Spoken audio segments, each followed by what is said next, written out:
Welcome back. Welcome back. It's been a while, and I want to talk to you about some stuff, but I'll do that at the end of the video if you are interested. See, I'm already having trouble, so I gotta kind of keep it with me. So I'll keep it here so that we can talk. We can talk. I need movement. Why do I need movement? Because we're talking about the drama today. I know I'm a little late on this video because the drama's been out for like 2 weeks now. If you haven't had it spoiled for you, good job. You got great friends and you've got great discipline. For spoilers, because this movie did a really good job at like hiding what it was kind of about. A24 has been doing this a lot where movie kind of is one thing marketing wise and then it goes completely different, especially with rom-coms. I feel like Materialist had this kind of like boppy, feel good rom-com, and then it was just not that. So I'm very interested in what a lot of people thought about it because this has a very similar feel. Beautiful interiors, great lighting, beautiful characters, wonderful moments. It's all around a wedding, so it's just gorgeous as they're planning this wedding. So everything's really gorgeous, but it turns on a dime. But before I get into that, I'd like to tell you a little bit about this film. It was a A24 film. Zendaya, Robert Pattinson, Alana Haim, new guy Mamadou. Really liked him a lot. Also, I'm looking at it here. It says it's an hour and 46 minutes. It did not feel like that at all. It felt like a real tight 90. Well, at some points it did kind of drag on. Now that I'm thinking about it, it did kind of drag on. But it's not a 2-hour movie, which is wonderful. We're coming out of the era of these just gargantuan 3-hour long slogs, and oh my god, enough. Let's trim the fat a little bit. And if this movie, it's pretty lean, I think, especially as you begin to descend into the madness that is the drama. There's something twisted about it that I connected with. It was just my kind of movie, It was a little bit of an introspective thriller with not much happening. Everything was kind of happening up here, and I thought it did that in a pretty entertaining way. Also reminded me a little bit of 8th grade. Being yourself can be hard, and it's like, aren't I always being myself? And yeah, for sure. Little 8th grade, little past lives. Anyways, that's neither here nor there. I would recommend going to see it, especially right now in theaters, because I would recommend seeing it in theaters because it is a movie you kind of want to be in a room to see how everyone feels when like the secrets start coming out. Because for us, our theater was very, very you could feel the energy shift, and it was fun to be a part of. And it's fun to be a part of that energy, and how you react to it and how you respond to it is important part of the communal aspect. Engage with your community. Okay, you got to be out there. We got to be with our people. This is a pretty severe spoiler warning. I will say, do not continue this if you haven't seen it. Spoiler alert. Okay, we're through the looking glass. The drama. A little stinker of a film.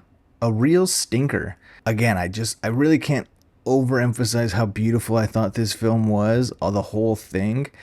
The dancing sequence in the beginning. Everybody being on the edge because we're at the cusp of a wedding. Being at the cusp of a wedding is a very interesting time as you realize that things are becoming closer and closer, and that marriage is not like I love you so much and then now we're going to the next level of love. You are joining bank accounts, you are joining family dynamics, getting life insurance, thinking about your will, thinking about your other family's will. This is kind of the stuff that like you really have to love the other person, because you are getting into the tangled wire of another family, or you're bringing your own tangled wire to a family that may be pretty stand up. And I think that that's what this kind of movie was good at exploring. When you're married, you have secrets, and you have things you've done and things you've thought. And like a merging bank account, you take on the secrets and thoughts of the person you're marrying. Hopefully you have that kind of honesty.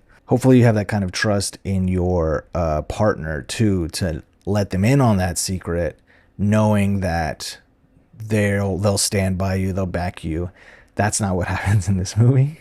That's not what happens at all in this movie. So let's go into the synopsis. The synopsis is Emma, played by Zendaya, and Charlie, played by Robert Pattinson, are doing a taste testing.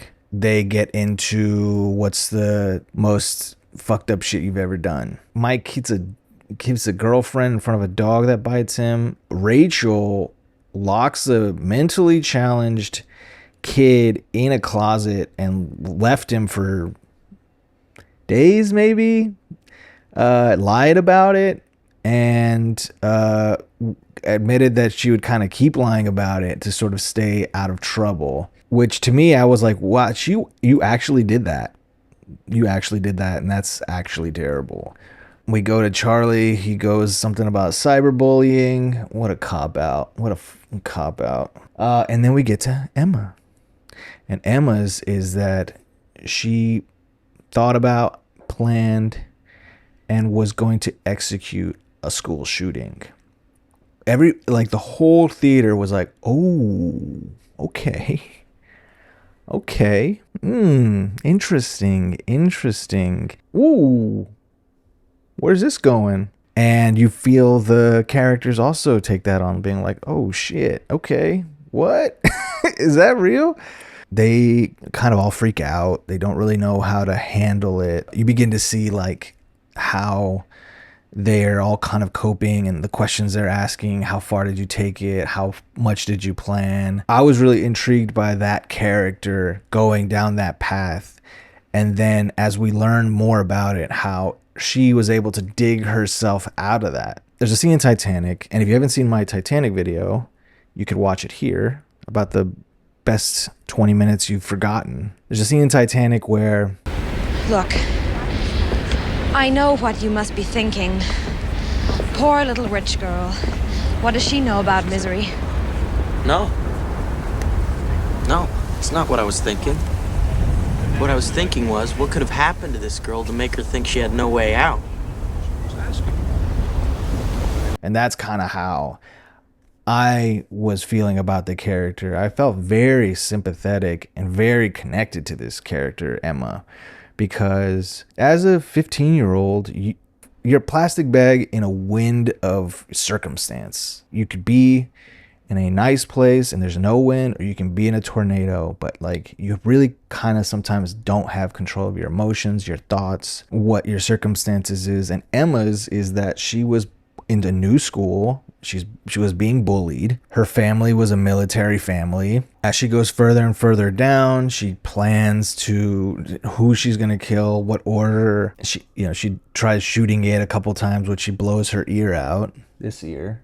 I also like the aesthetic of Emma as a militant, kind of tie-dye militant person. That was very funny. And we see that in like series of flashbacks that are presented comedically, which I found helpful because it's a silly idea for a 15-year-old to think that this is an acceptable thing to do. I mean, it's more than silly. It's tragic that this young 15-year-old Emma thought that this is what she had to do. Gain acceptance or gain attention or bring to light how she's feeling. And coming out of that, and the character of Charlie realizing that because there was another mass shooting, or not mass shooting, it's not, 4 is considered a mass shooting, 3 is just a regular shooting. So at a mall, she felt like it was going to overshadow what she was about to do, so she just held off. It turned out that somebody from the school died, and that was enough to see her see the repercussions of that. And I think that that's like a really important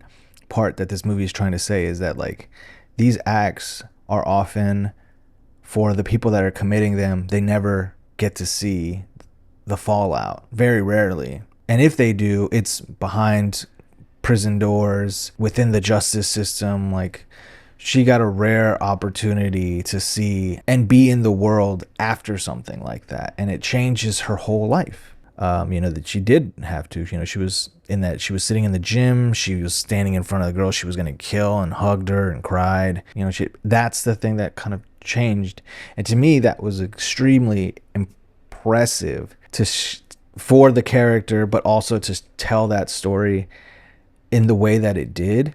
Because we see a lot of it through Charlie's perspective, which for me, I was just dying to see more and more of Emma's perspective. But we see it through Charlie's perspective, who is like having a hard time with this secret, with this like thing that he is now assimilating. I'm sitting there as a husband with my wife right here. In my head, I'm like, yo, you gotta back her, bro. You have got to back her. He can't handle. Like, remember when I was saying that you're bringing family dynamics, you're bringing the will, you're bringing joint accounts. Now you're bringing in secrets, and he can't handle this secret. One, because he didn't go through the process, and that she's a completely different person now. But two, because it's all coming at once. It's like a flood, and it's a flood that's hit him hard. And his intrusive thoughts are much more around the life they're living now versus the flashbacks, which are all a younger actress is playing Emma. He sees all of this violence happening in real time, and she's moved past that. So much of the flashbacks we see are her feeling like she's at the edge but not jumping, especially with something like the dog. To me, I feel like she walked to the brink and realized she couldn't do it, and then something happened which not only gave her an out but gave her an opportunity to see what this world would have been like. And so Charlie's struggling with it. He spills the beans to basically everybody, and he also kind of lies. He tries to lie to cope with the things she's done. Emma had a dear friend before she started going down there. She had a dear friend die in a car accident. Charlie asks, oh, so you witnessed her death. You witnessed her death, and that's why you started going down this path, right? She's like, no, I didn't witness her death. I just, like, my best friend died and now I'm alone. In the retelling, Charlie adds that this happened in front of her to try to, like, absolve her by adding another tragedy in. But when I say this movie is a real stinker, I think it's really funny because they think they see the DJ doing heroin. Okay. If I saw my DJ doing heroin, I probably would be like, tight. Not really a deal breaker, you know? I'm like, hey, just make sure you're not on heroin, and make sure you don't play any Taylor Swift. Emma really judges this DJ, which to me is like, why would you care? B, why would you do this at the 11th hour of your wedding? Terrible. But it's funny because, like, in the backdrop of Charlie, like, imagining his entire wedding party murdered, he's also watching her get more and more upset about the DJ. Emma's judging for this. You know, she's losing her cool, and to me it's all very funny because once you're outside of yourself, it's easy to judge others for the things they've done or the things they are doing. When you're describing your own experiences, you're able to rationalize certain things. You're able to give yourself grace. You're able to sort of add context as to what has happened. And I think that in the backdrop of Rachel's story, which is like, they kind of were like, okay, well, that's kind of weird. And the DJ doing heroin, I thought that this was good to put it on Charlie, who is English, to try to understand something that he even explains is like an American phenomenon, because of our over militarized society, the guns that are in our society, as part of like a conflict resolution, which feels insane. And we can change it if we organize, put pressure on those people and put pressure on those levers and fix it by voting, but also by organizing. Just to remember, things don't have to stay this way. This was also an extremely funny movie. We were dying laughing. I mean, they go to the photographer scene alone is one of the most hilarious things. After this revelation, the photographer's like, okay, so I'm going to shoot your mom, shoot your dad, shoot both of them, shoot grandma. Okay. Just smile naturally. Yeah, Charlie, just a completely natural smile.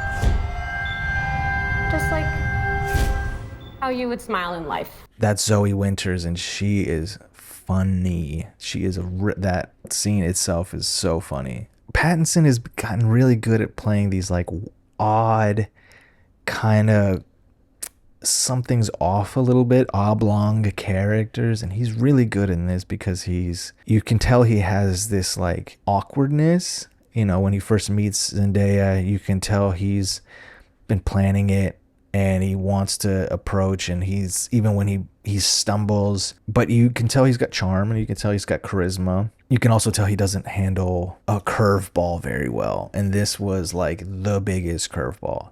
And so watching him kind of tumble down was very funny, you know, watching him kind of hallucinate what his wife is very funny. So I think that it was like extremely dark humor. I think on rewatch it's going to be a lot funnier because, you know, you don't really know where this movie is going, if it's going to end up in violence, and if it does, why. And now that we know that it's, you know, the violence is brought on by Charlie, it's a little bit funnier. And I think rewatching this movie, I think this movie is going to have a big rewatch life. One thing that I don't think is going to age well for the rewatchables fans out there is Alana Haim's character, Rachel. And she's really good at playing these characters, Alana Haim. It's a one note, and it's just a horrible note you gotta like suffer through. That's her character, is to be this like judgy, holier than thou, navel-gazy kind of scolder. So it's so insufferable in the movie. You actually did something so much worse and nobody calls her out on it, like fully. That's kind of all I wanted to say about this film, is that I found that it was very funny. I really enjoyed the subject matter. I really liked how it treated us, the audience, and how it treated somebody who was in a dark place, and how it showed them getting out through community and through embrace and processing it. And I liked how much I didn't like Alana Haim's character, Rachel. I really thought she was pretty awful in a way that is kind of getting ahead of the critics. You know, like, I'm going to put this character in so that you sound like this person. I gave this movie 5 stars on Letterboxd, which surprised me. It surprised me how much halfway through the movie, I was like, oh my God, let's dive deep. Okay, that's it. I'll tell you what I'm up to. I AD'd a TV pilot. I'm finishing a feature film as an editor, and I am going to be directing a new short film that I'm going to tell you about soon. If you'd like to contribute to that, even a little bit, that would be amazing, but I'm not ready to share enough about it yet. But when I do, I'll bring it to you first, and then I'll bring it to people on Instagram at Aaron Is Not Cool, and then we could just go from there. We can just go from there. All right. Enjoy yourselves. Bye-bye. You can always see it on my face. And also, let me just... What's better, that one? Like that? I feel like that, because I have to... There's a lot of light, and I'm using my Canon G7X to... I'm using my Canon G7X to film this because I like the quality and it's a little different. But if I don't get it right, then the colors are all go crazy. So I'm in the process of that right now.